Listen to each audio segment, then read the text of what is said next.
കളിക്കളത്തിലെ പരിക്കുകളെ ഇനി പേടിക്കേണ്ട. എല്ലാവിധ സ്പോർട്സ് ഇഞ്ചുറികൾക്കുമുള്ള സമഗ്ര പരിഹാരം ഇവിടെയുണ്ട്. ABC orthopaedic hospital, near Kairali theatre, Calicut road, Manjeri. മൈസൂരിലെ പാരമ്പര്യ വൈദ്യൻ ഷാബാസ് ഷെരീഫിനെ കൊലപ്പെടുത്തിയ കേസിൽ സാക്ഷി വിസ്താരം പൂർത്തിയായി. കേസിൽ മാർച്ച് 17 മഞ്ചേരി അഡീഷണൽ സെഷൻസ് കോടതി വിധി പറയും. 2019 ഓഗസ്റ്റ് 1 മൂലക്കുരു ചികിത്സയുടെ രഹസ്യം ചോർത്താൻ ഷാബാസ് ഷെരീഫിനെ മൈസൂരിലെ വീട്ടിൽ നിന്ന് തട്ടിക്കൊണ്ടുവന്ന മുക്കട്ടയിലെ ഷൈബിന്റെ വീട്ടിൽ താമസിപ്പിച്ചെന്നും 2020 ഒക്ടോബർ 8 കൊലപ്പെടുത്തി മൃതദേഹം കഷ്ണങ്ങളാക്കി ചാക്കിൽ കെട്ടി ചാലിയാറിൽ ഒഴുക്കിയെന്നുമാണ് കേസ്. സ്പെഷ്യൽ പബ്ലിക് പ്രോസിക്യൂഷനു വേണ്ടി അഡ്വക്കേറ്റ് EM കൃഷ്ണൻ നമ്പൂതിരിയുടെ നേതൃത്വത്തിൽ 80 സാക്ഷികളെ വിസ്തരിച്ചു. മൃതദേഹം കണ്ടെത്താൻ കഴിയാത്ത കേസിൽ ശാസ്ത്രീയ തെളിവുകളാണ് ഹാജരാക്കിയത്. മൃതദേഹം കഷ്ണങ്ങളാക്കി പുഴയിൽ തള്ളിയതിനാൽ അവശിഷ്ടങ്ങൾ കണ്ടെത്താൻ പോലീസിനായില്ല.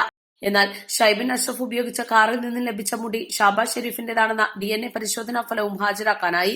തട്ടിക്കൊണ്ടുവന്ന വൈദ്യനെ ചങ്ങലക്കിട്ട് കിടത്തിയ വീഡിയോ ദൃശ്യങ്ങൾ പ്രതികളുടെ ഫോണിൽ നിന്ന് കണ്ടെത്താനായതും പ്രോസിക്യൂഷന് കരുത്തായി.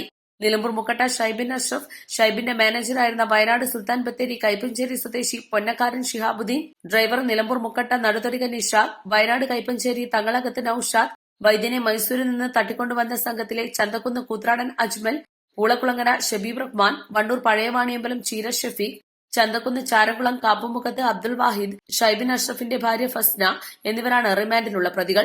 56 തൊണ്ടിമുതലുകൾ, 275 രേഖകളും പ്രോസിക്യൂഷൻ ഹാജരാക്കി. East live, Manjeri.